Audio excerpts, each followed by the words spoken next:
তো বন্ধুরা, আর সকাল থেকে সন্ধে পর্যন্ত আমাদের দিনটা একদম অন্যরকম যাবে। আশা করি ভালো যাবে। আমরা সবাই ফুরফুরে মেজাজ নিয়ে ঘুম থেকে উঠলাম, কারণ আজকে আমাদের বাড়িতে অনেক গেস্ট আসবে।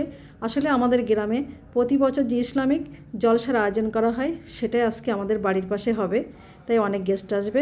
তো সকাল সকাল ঘুম থেকে উঠে সবাই বললাম যে কী আর নাস্তা করব। প্রত্যেক দিন তো লুচি পরোটা কিংবা ভাত তো থাকেই, মানে এক এক দিন এক এক রকম হয়। তো আজকে না হয় একটু অন্যরকম হয়ে যাক। তো ভাবি রুটি করতে যাচ্ছিল, আমি বললাম বাড়িতে যখন নারকেল আছে তাহলে নারকেল দিয়ে সেই মা ছোটোবেলায় একটা নাস্তা বানাতো সেটাই করো আজকে।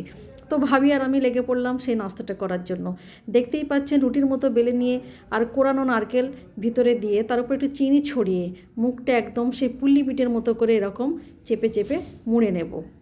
এই যে দেখুন একদম কিভাবে আমি এটা করছি। তো সবাই খুব খুশি, বলছে অনেক দিন পরে সেই ছোটোবেলার মায়ের হাতের নাস্তা খাওয়া হবে আজকে। তো যাই হোক, সেটাই করছি। ছোটোবেলায় যখন আমরা স্কুলে যেতাম না, কোনো দিন মাকে বলতাম ওই টিফিনটা করে দাও না, তো মা এই টিফিনটা আমাদের স্কুলের জন্যও দিত করে। বেশ ঝটপটও হয়ে যায়, খুব তাড়াতাড়ি হয়ে যায়, খেতে খুব টেস্টি হয়। ছোটোবেলা তো ভালোও লাগতো খেতে। তো অনেক দিন পরে মনে হলো আজকে সেরকম একটু হয়ে যাবে। এই দেখুন পুরো নারকেল পিঠে, মানে ওই পুলি পিঠে যেরকম বানায় সেরকম করে নিলাম। তো এই নাস্তাটা কিংবা এই পিঠাটা ভাজতে খুব কম তেল লাগে। তো আমি এরকম ফ্রাই প্যানে একদম অল্প অল্প তেল নিয়ে পিঠেগুলো ভেজে নেব।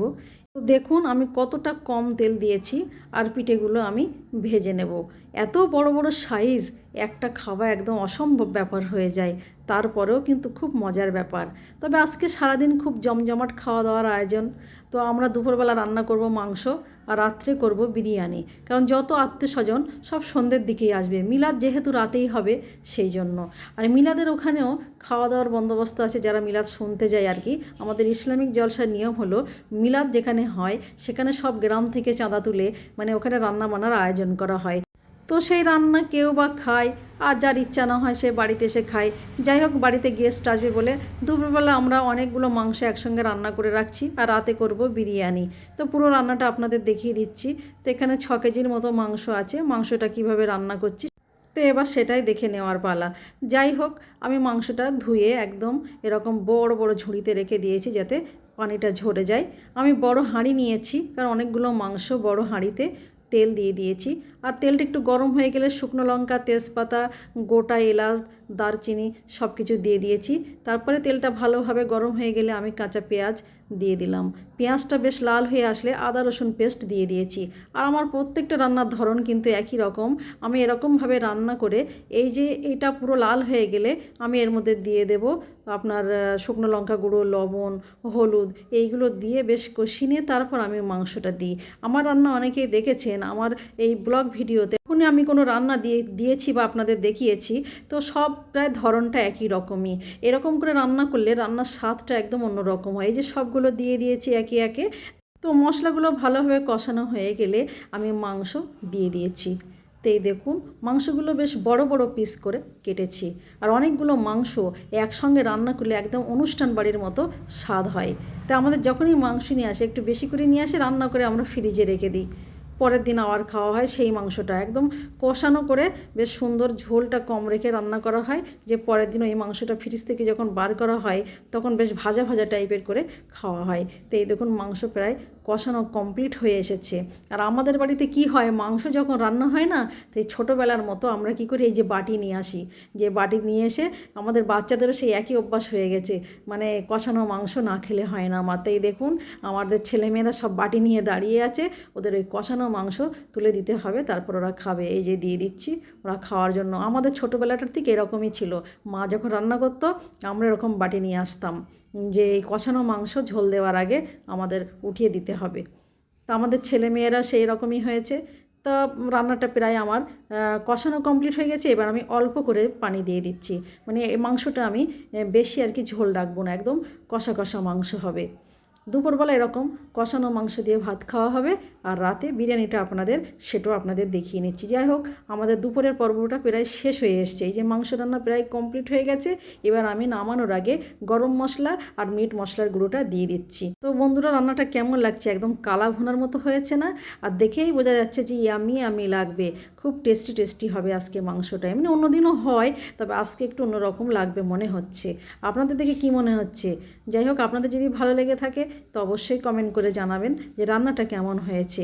এই যে আমার রান্না কমপ্লিট হয়ে গেছে, আমি ধিমি আঁচে রেখে দিয়েছি। এই ধিমি আঁচে রাখলে কি হয়, মাংসটা একদম গলে তুলতুলে নরম হয়ে যায় আর খেতেও বেশ ভালো লাগে। যাই হোক, এইবারে সন্ধে হয়ে এসছে।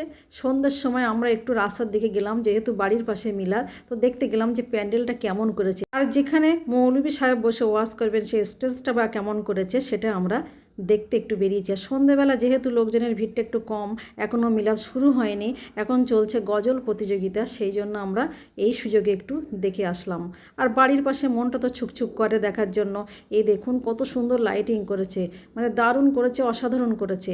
এই যে একে একে সবাই আসছে গজল বলার জন্য।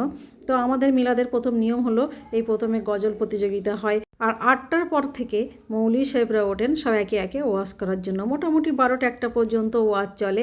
আর যেহেতু আমাদের মুসলিম শরিয়াতের নিয়ম অনুযায়ী ছেলেরা আর মেয়েরা আলাদা জায়গায় বসে, তাই মেয়েদের জন্য আলাদা জায়গা করা হয়েছে, সেটাও আপনাদের দেখাচ্ছি। মেয়েদের জন্য ওই যে প্রজেক্ট স্ক্রিনের মাধ্যমে দেখানো হবে, সেই জায়গাটাও আপনাদের সঙ্গে শেয়ার করছি। দেখুন এই যে গজল প্রতিযোগিতা শুরু হয়েছে, ছেলেরা সবাই বসে স্টেজে গজল শুনছে। এখানে প্রাইজও দেওয়া হয়, যারা ভালো গজল কিংবা কিরাত বলে তাদেরকে প্রাইজ দেওয়া হয়। তো বাচ্চারা খুব উৎসাহের সঙ্গে এখানে আসে বলার জন্য। যাই হোক, তো আপনাদের এই প্যান্ডেলটাই বা কেমন লেগেছে জানাবেন অবশ্যই। স্টেজ কেমন হয়েছে সব কিছু আপনারা না বললে কেমন করে বুঝবো, আপনারা বলবেন কেমন হয়েছে। আর আমি ধীরে ধীরে এগিয়ে যাচ্ছি। মেয়েরা যেখানে বসে আছে, ইসলামিক জলসা সাধারণত শীতকালেই হয়, কারণ অনেক মানুষ এক জায়গায় বসে এই ওয়াজ শোনে, সেই জন্য শীতকালে হলে ওটা ভালো হয়, গরমকালে হলে মানুষের কষ্ট হবে। তো আপনারা অবশ্যই জেনে থাকবেন যে বেশিরভাগ ইসলামিক জলসা শীতকালেই দেওয়া হয়। এই যে মেয়েদের পর্দার ওখানে চলে এলাম, যেখানে মেয়েরা বসে আছে পর্দা করে চারিদিক থেকে ঘিরে। আর এই যে প্রজেক্ট স্ক্রিনের মাধ্যমে মেয়েরা বেশ ভালোভাবে দেখতে পাচ্ছে আর ওয়াজ শুনতেও পাচ্ছে। তবে এটা আমাদের গ্রামে এটা নতুন করা হয়েছে এবার। অন্য সময় মেয়েরা শুধু আড়াল থেকে ওয়াজ শোনে যে মৌলভী সাহেব কী বক্তৃতা দিচ্ছেন, আর এবার সব চোখে দেখতেও পাচ্ছে, বক্তৃতা শুনতেও পাচ্ছে, বেশ ইন্টারেস্টিং ব্যাপার। তো বন্ধুরা, এবার আমাদের বিরিয়ানি রান্না করার পালা। আমরা বিরিয়ানি রান্নার তোড়জোড় শুরু করে দিয়েছি। আমরা রাইসটা রান্না করে নিয়েছি, মাংসটাও রান্না করে নিয়েছি। মাংসটা রান্না করে আমরা উঠিয়ে নিয়ে মাংসের যে ঝোল ছিল তার মধ্যেই আমরা বিরিয়ানির সব কিছু দিয়ে দিচ্ছি। মানে এই যে কেওড়ার জল, তারপরে মিঠা আতর, বিরিয়ানি স্মেল, তারপর যে দুধটা আমরা জাল দিয়ে রেখেছিলাম সেটাও কিছুটা আমরা বিরিয়ানির এই মাংসের ঝোলের মধ্যে সব কিছু দিয়ে দিচ্ছি, একদম হোটেলে যেভাবে রান্না করে সেইভাবে। তারপরে বিরিয়ানির মশলা দিয়ে দিলাম। এই যে দেওয়ার পরে যে আলুটা সিদ্ধ করা ছিল সে আলুটা তো আমরা ভেজে রেখেছি আগে, তারপর পেঁয়াজ বেরেস্তা করে রেখেছি, এই মাংসটা কষানো ছিল। এবার সেই ঝোলের মধ্যে সব কিছু আমরা দিয়ে দিচ্ছি। এই দেখুন মাংসটা ঢেলে দিলাম, আর এই ভেজে রাখা সিদ্ধ করে রাখা যে আলুগুলো সেটাও দিয়ে দিচ্ছি। এরকম করে বিরিয়ানি রান্না করলে একদম হোটেলের মতো পারফেক্ট বিরিয়ানি হয়। তো যাই হোক, বিরিয়ানিটা আমরা সাজিয়ে নিচ্ছি এরকম করে, নিচেই সব কিছু দিয়ে এবার আমরা ওপর থেকে রাইস ঢেলে দেবো। আমাদের বাড়িতে কিন্তু এক একজন আবার এক একটা রান্নাতে দক্ষ। যেরকম পোলাও রান্না করার সময় আমার ভাবির দরকার পড়ে, কারণ আমার ভাবি পোলাওটা দারুণ করে।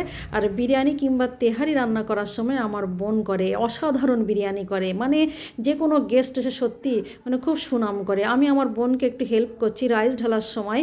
আমি এরকম রাইসটা উপর থেকে একটু ঢেলে দিয়েছি, আর সব কিছু ঢালার পরে আমার বোন একটু হালকা করে চিনি ছড়িয়ে দিল। তারপর আরেকটু মশলা দেওয়া হচ্ছে, বিরিয়ানির মশলাটা। তারপরে আলু আর একটু বেশি ছিল সেটাও দেওয়া হচ্ছে। দেওয়া হবে একটু পেঁয়াজ বেরেস্তা, এই যে উপরে একটু পেঁয়াজ বেরেস্তাটা দিলে ভালো হয়, সেটা দিয়ে দেওয়া হলো। তারপরে যা রাইস আছে পুরোপুরি ঢেলে দিয়ে সব শেষে দিয়ে দেওয়া হবে গাওয়া ঘি আর রিফাইন অয়েল। আমরা কিন্তু গাওয়া ঘি 300 গ্রাম এখানে ইউজ করেছি, কারণ 2.5 কেজি চাল 300 গ্রাম ঘি দিয়েছি, আর রিফাইন অয়েল অল্প দিয়েছি। এই যে তারপরে দেখুন একটা পাত্রে কি করা হয়েছে, একটু দুধের সঙ্গে কালার মিক্সড করে কত সুন্দর ডিজাইন করে দেওয়া হবে। এই যে আমার বোন দিয়ে দিচ্ছে, সব কিছু করছে কিন্তু আমার বোন, আমি পাশে থেকে একটু হেল্প করছি। তারপর ঢাকা দিয়ে ভাপে বসিয়ে দেওয়া হবে। এদিকে ডিম সিদ্ধ করা হয়েছে, বিরিয়ানির সঙ্গে একটা করে ডিম সিদ্ধ না হলে ঠিক জমে না। স্যালাড তো থাকছেই। বন্ধুরা, আজকের ভিডিওটি এই পর্যন্ত। ভালো লাগলে অবশ্যই কমেন্ট করবেন। Thank you.